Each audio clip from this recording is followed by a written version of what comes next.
No final de 1998, o inspetor da Polícia Civil, José Chagas Portela, trabalhava em Pelotas e percebeu que havia uma marca desconhecida de cerveja estrangeira sendo vendida na noite da cidade. Com a experiência de quem já havia trabalhado no município vizinho de Rio Grande, Portela achou que era desvio de carga do porto da cidade, o maior terminal logístico do Rio Grande do Sul. Portela telefona para a Polícia Federal de Rio Grande e repassa a suspeita a um agente local. O tempo passa e, certa tarde, toca o telefone na delegacia de Pelotas. Era o policial federal procurando por Portela. Aí, Portela, muito obrigado, me agradecendo. Estão saindo aqui do cassino com uma carreta carregada dessa cerveja. Era um advogado que era fiel depositário dessa bebida e estava vendendo. Meses depois, a dica dada por Portela ao agente da Polícia Federal é retribuída e leva a polícia a descobrir quem era o bandido que espalhava terror na maior praia do mundo. O meu nome é Fábio Schaffner e essa é a história dos crimes cometidos pelo serial killer que aterrorizou o Rio Grande do Sul no final dos anos 90. O assassino que ficou conhecido como o maníaco do cassino. Faz meia hora que mataram mais um. Daqui já deu pra ver os corpos caídos lá. Ele com as mãos amarradas. Perto deles estava uma luva de borracha. Ele era o dono da vida e da morte daquelas pessoas. Ele mandou ficar de joelhos e colocou a arma na minha boca. A polícia revistava os carros, os passageiros. Você não descobriu nada, acabou a equipe, cada um para seu lugar. O cara disse assim, atira nele. Ele gostava de fazer esse terror, assim. Isso ele causava prazer pra ele. Eu sobrevivi ao maníaco do cassino.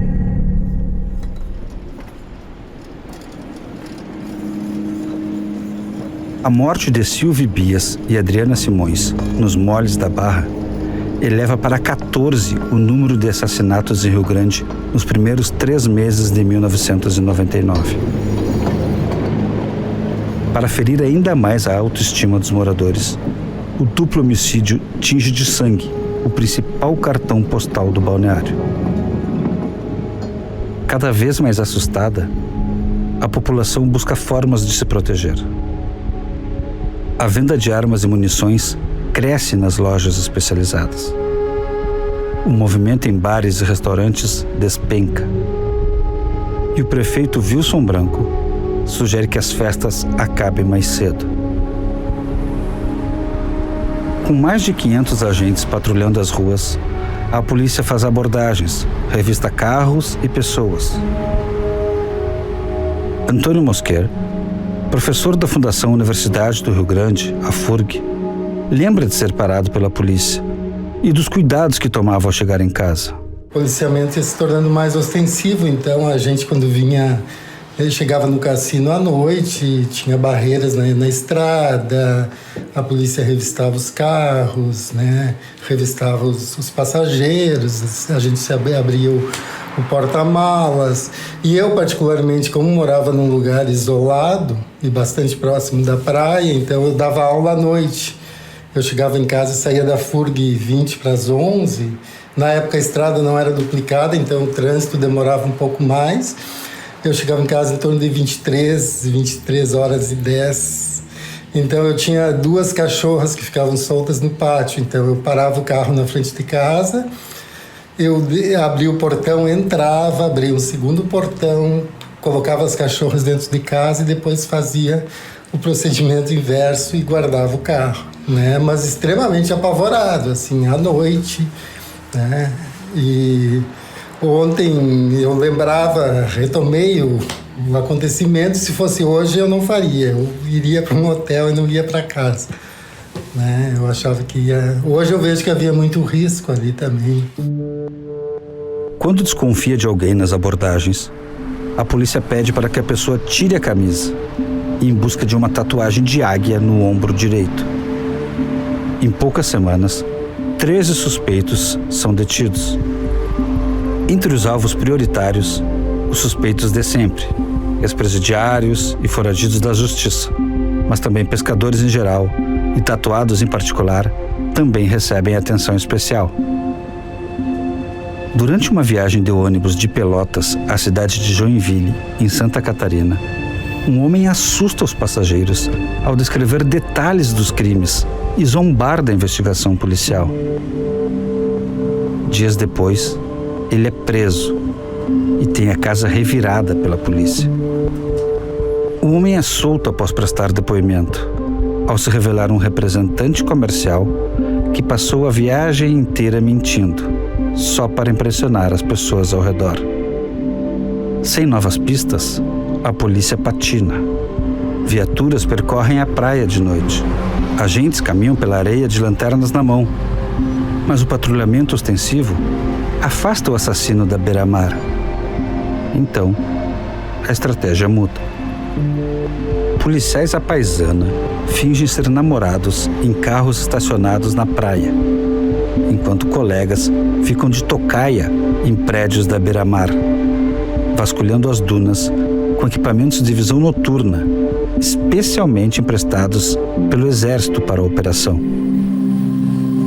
Enquanto isso, Brenda, a única testemunha conhecida pela polícia, está internada no hospital Sara Kubitschek, em Brasília, onde confere mais de 500 fotos do arquivo policial, sem apontar nenhum suspeito.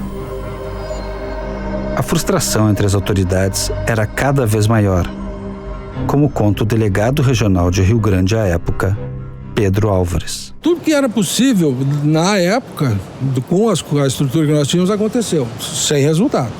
Aí lá pelas tantas, apareceu a notícia de um casal que não tinha sido morto. E aí e a família não queria a exposição, óbvio, né? Mas nós conseguimos, tinha que convencer a família e testemunhas, tudo tem que ser convencido. E esse casal foi lá, conversou conosco, e aí através dele nós tivemos uma descrição muito mais completa, e inclusive de como era a maneira como ele agia, o que ele dizia. O casal mencionado pelo delegado era Leandro Farias e a namorada. O depoimento dele, narrando as horas de pavor passadas nas mãos do maníaco, você ouviu aqui mesmo, no segundo episódio da série. Ele desce do carro, vai até a frente do carro e vira pra mim e me aponta como se fosse me dar o tiro. Eu digo, se ele me matar, ele vai te matar também. E aí não atirou, eu olho pra frente de novo e ele tá com uma cara ali de, não sei te dizer, cara de sarcasmo, uma cara de... E ele deu um chute no para-brisa pra dizer que... Aí eu digo, tá, cara, ele disse pra mim não, né, que não é pra mim falar que eu fui sequestrado, enfim, que eu... Mas... E aí eu digo pra ele, tá, mas eu tenho que dizer que eu fui roubado, porque eu vou chegar em casa sem o som do meu carro, sem, né? Ele disse, então diz que te arrombaram o carro. E aí que ele sobe no capô e quebra o para-brisa com os pés. Ele dá 2 chutes no para-brisa e bota o para-brisa pra dentro com os pés. Eu tô fora do carro também. Aí ele vai em cima dele, tá? Ele caminha até acima da duna. Eu vou ali, porque quando ele desceu ele pegou a chave do carro, né? Aí ali ele me dá a chave do carro na mão, pega minhas coisas e sai caminhando pelas dunas. O depoimento de Leandro dá mais dicas à polícia. Novas prisões são feitas, mas não surge uma pista definitiva que leve à solução do caso. É quando a Polícia Civil decide montar uma equipe com os agentes mais experientes da região. Os convocados são o inspetor Portela, mais Paulo Pereira, Ricardo Bertoletti e Arlindo Vasques, todos lotados na Delegacia de Furtos, Roubos, Entorpecentes e Capturas de Pelotas, a DEFREC. No fim dos anos 90, Arlindo Vasques era o policial mais temido pelos bandidos do sul do estado. 26 anos depois, ele me conta como foi a formação da equipe. Na época eu era o chefe de investigação da DEFREC. Aí o delegado me chamou, disse, vamos ter que esclarecer, a cobrança tá grande nós queremos solução nisso aí. Aí ele convocou, fui eu que pedi o Paulinho Pereira, que era um excelente policial, o Portela, o Bertoletti, e aí nós começamos a investigar. A bordo de um Vectra prata discreto, a equipe passa a percorrer a região. Procura informantes, caça suspeitos. Na busca por pistas, acaba resolvendo outros crimes, mas nada que leve ao maníaco. Até que chega uma dica. O assassino está morando em uma casa do bairro Navegantes, em Pelotas, onde se recolhe todas as noites. Os policiais vão até o local e vigiam um barraco de madeira no fim de uma viela. Cercam a residência.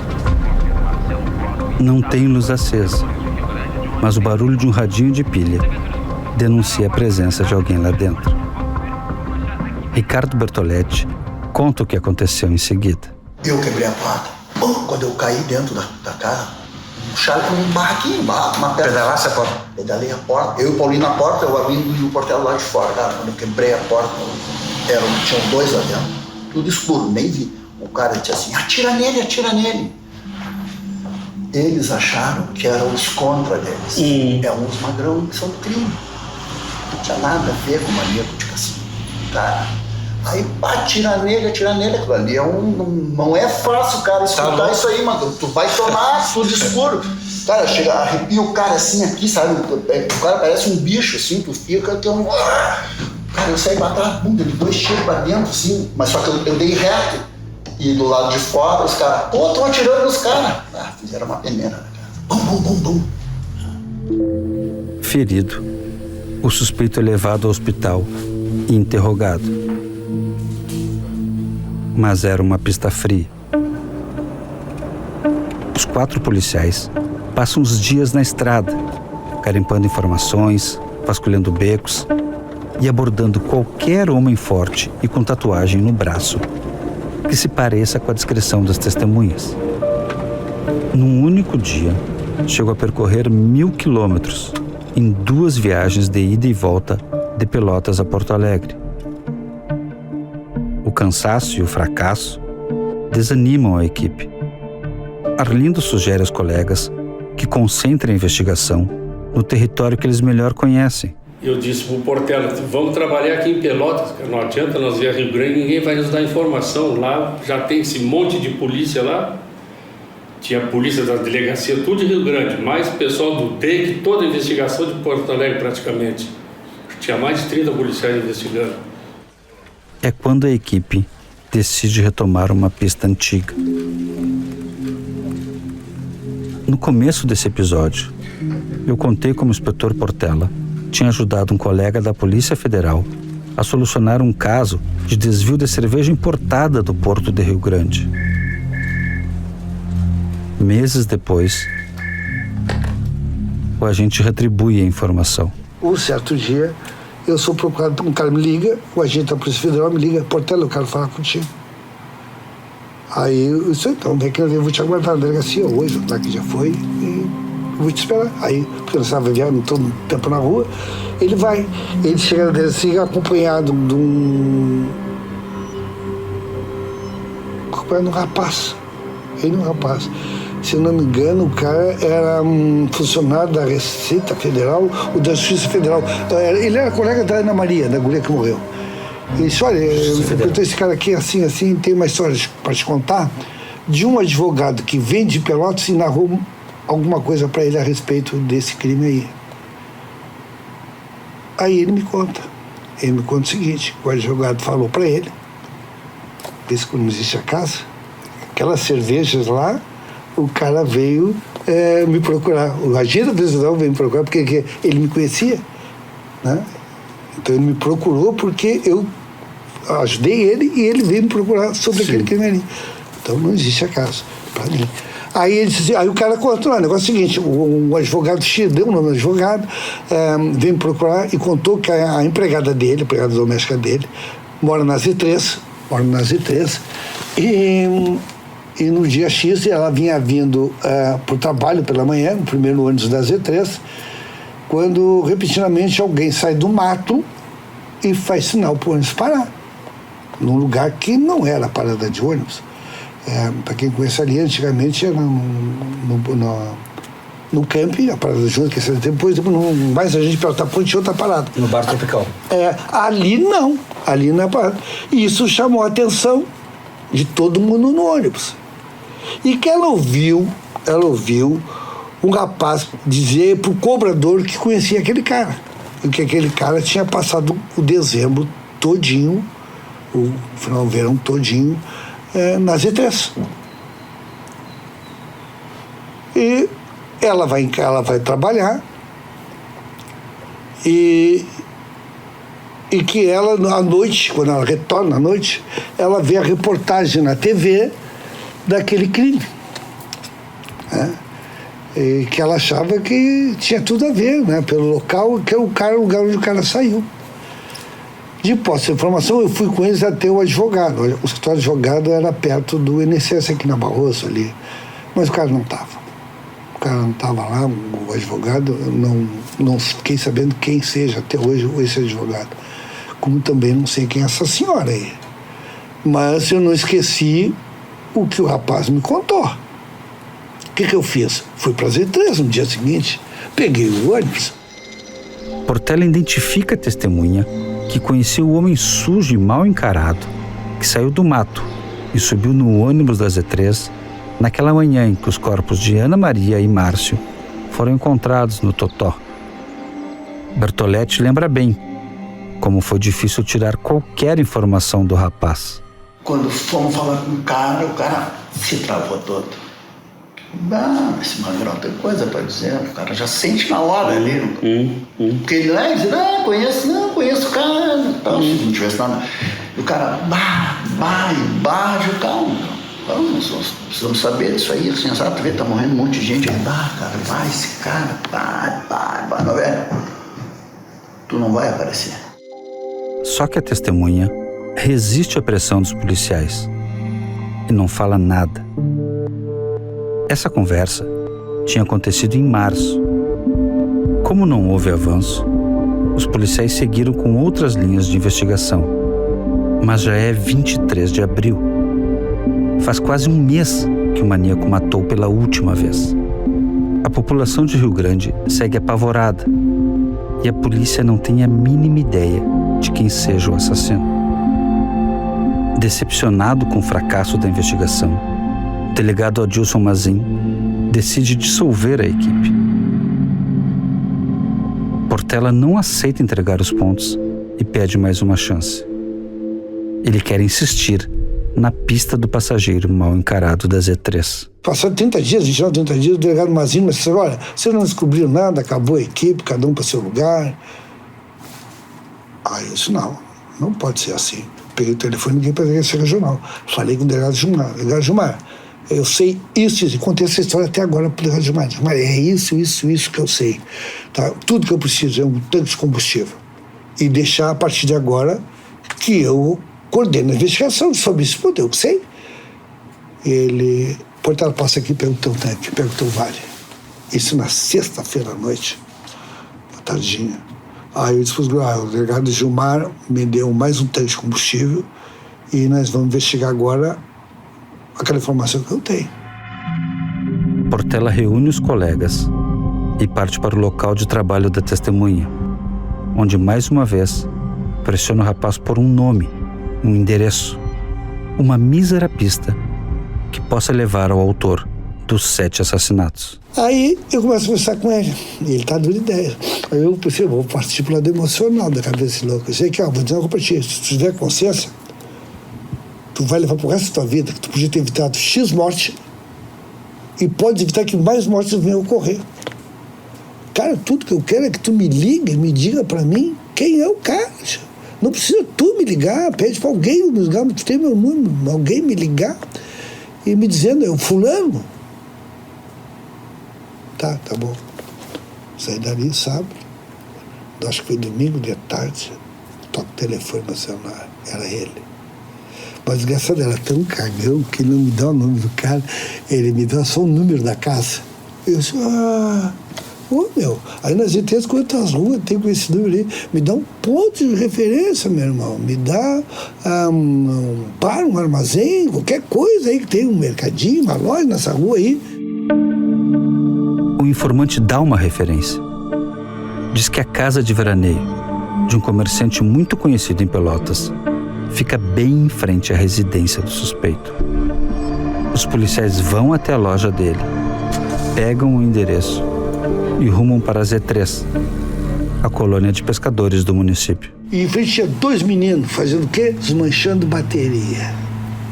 Desmanchando bateria. Aí foi só guri, porque sabe o que é? Que morava na casa em frente.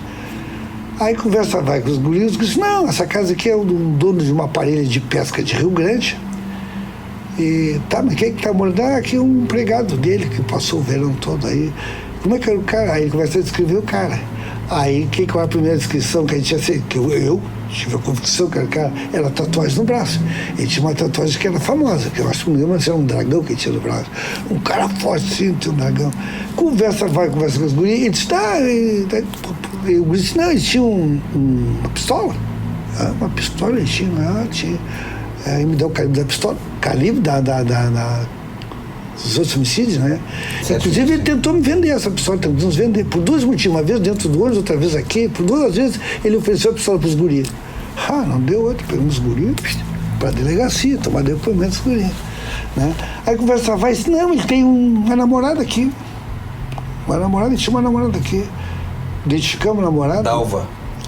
Através da Dalva ficamos sabendo que o apelido dele era Titica. Pela primeira vez em 5 meses, a polícia tem um nome. Ou melhor, um apelido. Portela, Bertoletti, Arlindo e Paulinho correm para Rio Grande. Na cidade, pedem ajuda a um policial local, Sidney Goulart, que havia feito academia de polícia com Bertoletti. Eu conversei com o Goulart na casa dele, em Rio Grande.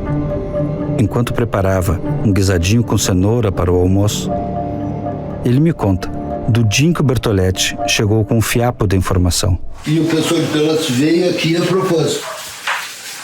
Porque aí já tem o crime deles lá para investigar. Aí já não é só Rio Grande. E aí eles vêm aqui a propósito. E como a gente tinha uma ligação já de parceria, os colegas já tinha um na equipe deles que tinha feito academia comigo. Portela?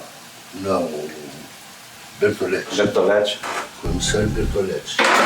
Na época não era comissário. Mano, e aí está aí repetiu a história do Totó. Aí eu já fiquei mais esperto. Aí ele dá um nome, um apelido, sabe, parecido com Titica, mas uma coisa pilica, ninica, uma coisa assim. Mas quando ele falou, eu já, é o Titica. E com aquela coisa, tá aí. Aí corremos no presídio e eu peguei a foto do cara. Aí abriu tudo. Só que dependia da confirmação da vítima. Da Brenda. Que alguém...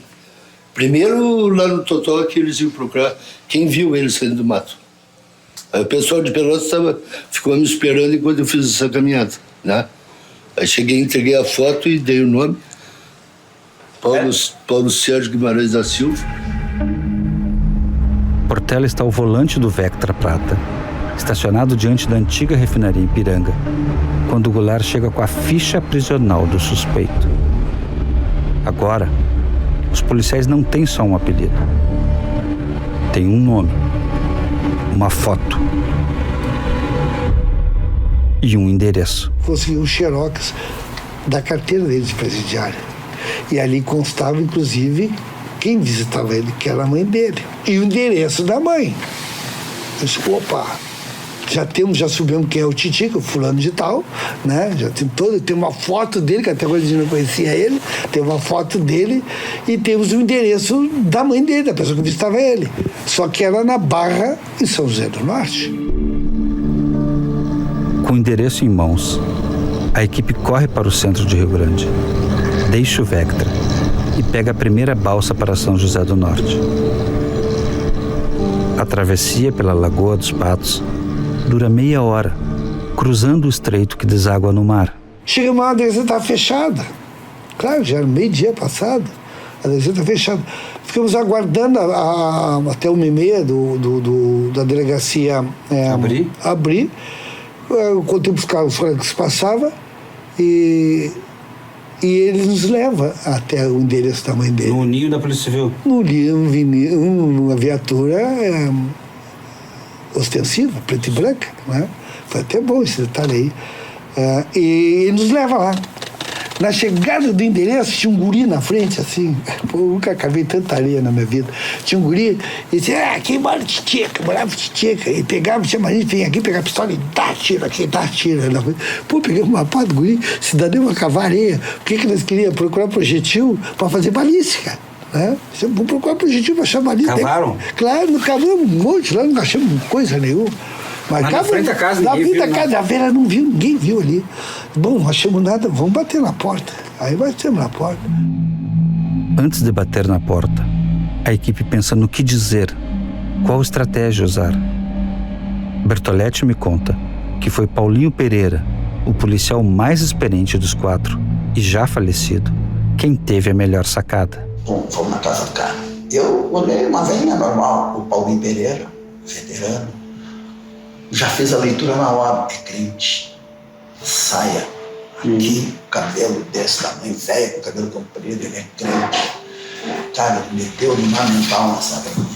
Nós estamos atrás do seu filho. Não, mas o que ele fez? Não, calma, isso aí não é nada de grave. É que teve um arrombamento em Pelotas e levaram a escritura da casa e a certidão de nascimento das crianças. As crianças não podem nem ir no colégio, elas não têm certidão de nascimento. Não, mas meu filho não fez, não é que ele fez. Ele sabe, porque ele não tem uma arma. Não tem arma. Falhou aí. Não, mas meu filho não fez, porque ele já pagou o que ele tinha pagar com a justiça. Então a gente só precisava que ele dissesse isso, que não fez. É só para nós fechar e continuar lutando, porque a senhora vê criança sem colégio e tal. Cara, Bill e a velhinha entrou no lance. Não, mas eu vou, meu filho ele tá não sei aonde. Eu pego ele e apresento para vocês. Os policiais marcam um encontro com a mãe de Titica. Dali a 2 horas, em frente a um tradicional posto de compra de peixe, na 4ª seção da Barra, em Rio Grande. A equipe se afasta. De longe, acompanha a mulher indo a um barco de pesca, pedir carona para cruzar o canal de São José do Norte rumo ao Rio Grande. Os policiais então retornam ao trapiche e pegam a balsa de volta para a cidade. Quase 1 hora depois, os 4 embarcam no Vectra novamente. Portela assume o volante e parte para o ponto de encontro. Chega na barra, no local, ela está na esquina. Ela está aflita, a gente vê que ela está aflita. E não nos reconhece. Por que ela não nos reconhece? Porque eu estava num carro discreto. Perfeito. Ela viu chegar na casa um carro de polícia. Ela nunca viu aquele carro que esse daqui ali dela. O Vectra da porta era nossa ali dentro. Os 4 ali dentro? Os 4. E aí ela vai na esquina e volta, vai na esquina e volta, vai na esquina e volta. E eles os caras, vão ficar tranquilos. Ela vai nos levar onde ele está. Daqui a pouco, quando ela vai para a esquina, quem dobra? Ele. Bertoletti não esquece da primeira vez que viu Titica na sua frente. O principal suspeito de ser o serial killer que apavora o Rio Grande do Sul surge ao lado da mãe, a passos firmes, costas curvadas, pescoço encolhido e os braços armados diante do peito. Bertoletti se levanta, imita o caminhar de Titica e relembra como foi a abordagem. Mas quando botamos hoje, só pode ser. Olha um cara meio atávico assim, Aí, mano, velho. Eu não fiz nada, hein? Calma, meu velho, tá tudo certo. Calma, meu velho, calma. Vamos só tomar um depoimento teu. E vamos deixar 0-0. Tá, não? Então a gente faz, depois a gente leva ele lá. Não. Minha mãe vai junto. Não, velho, não dá. É 4 caras dentro de um Vectra. O cara e mais a mulher 6, pô. Não, minha mãe, não, eu vou junto, cara. Cara, as pintas, o diabo que ele é velho, né, cara? Não é que ele é mau. Os caras, não, vamos junto, se ajeita. Cara, a velhinha foi sentada no colo dele, dentro do carro. Cara, velho, e aí eu era pesadão, não sei se eu era mais pesadão, cara, sentamos 2 na frente, 2 atrás, mais o Titica e a mãe dele no colo dele. Apertados dentro do Vectra, eles chegam na Delegacia Regional do Rio Grande.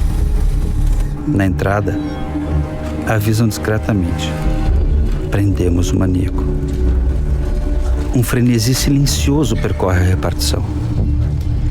Oficialmente, Titica está ali para prestar esclarecimentos sobre um furto. Enquanto ele aguarda para ser ouvido, policiais correm para buscar Leandro Farias e a namorada, que tinham sido atacados pelo maníaco lá no início de março. Num final de tarde abafado de março de 2025, em sua casa na Praia do Cassino, Leandro me conta como reconheceu Paulo Sérgio Guimarães da Silva, o Titica, como o homem que o havia sequestrado naquele verão. Eles vêm nos buscar aqui num Vectra paisano, eu lembro até hoje, e nos levam para a delegacia lá da Marechal Floriano. E nos botam na frente de um vidro. Eu vejo ele. Na verdade, como durante todo o momento eu não fiquei encarando ele ali, era de noite, eu estava nervoso, então eu não tive facilidade de reconhecer, não. Aí eu olhei, fiquei meio nervoso, mas não tinha certeza. Mas daí os inspetores ali começaram a conversar, fazer ele falar. E aí, pelo jeito de falar, aí eu não tive dúvida. Aí eu fiz o reconhecimento. O que ele falou que tu teve certeza que ele era o maníaco do cassino? Palavras que eu não esqueço foi que ele falou, foi nós e depois. Ele falou a palavra com esse, carregada assim, e eu reconheci. Quando tu ouviu a palavra e tu viu que era ele, tu sentiu, o que tu sentiu? O que tu recuperou de memória? Enfim, como é que tu te sentiu no momento que tu ouviu ele dizendo nós, depois e é ele? Cara, eu fiquei nervoso e tremia que nem vara verde, não sei te dizer. Mas foi nervosismo mesmo. Na época, tensão, nervosismo, enfim. Com o reconhecimento de 2 das vítimas, o delegado regional Pedro Álvares pede a prisão temporária de Titica. Como reconhecimento à equipe que deteve o suspeito, pede que eles deem voz de prisão ao maníaco. Bertoletti só não esperava a reação de Titica. O delegado regional, Álvares, vou deixar para vocês dar notícia, saiu a cadeia dele. Então vai ficar em cana. Aí chegamos aqui, nós estávamos lá de fora. São procedimentos assim, administrativos, né, cara, que eles têm que fazer. Aí, mano. Tá, Paulinho. Aqui, meu velho. Pra te dizer uma coisa, tu tá preso pelos homicídios, tal. E o cara. Meu pai! Coisa assim, ó. Cara, tem uma cabeçada, Magrão. Na mesa, a testa. Portela também lembra o ataque de fúria do homicida. O desequilíbrio emocional dele, ele tá com a cabeça numa mesa e corta a cabeça. Aí que os caras algemam ele. Pela primeira vez ele é algemado. Paulo Sérgio Guimarães da Silva, vulgo Titica, 28 anos de idade, com passagens pela polícia por furto, roubo e tentativa de homicídio, está oficialmente preso por suspeita de ser o maníaco do cassino, o homem que matou 7 pessoas no verão de 1999. No próximo episódio. Ele gostava de mostrar para as vítimas, e dizia isso, que ele era o dono da vida e da morte daquelas pessoas. Ele gostava de fazer esse terror, assim. Isso ele causava prazer para ele, né? Uma pena que aconteceu tudo isso. Arrependido, Paulo? Não.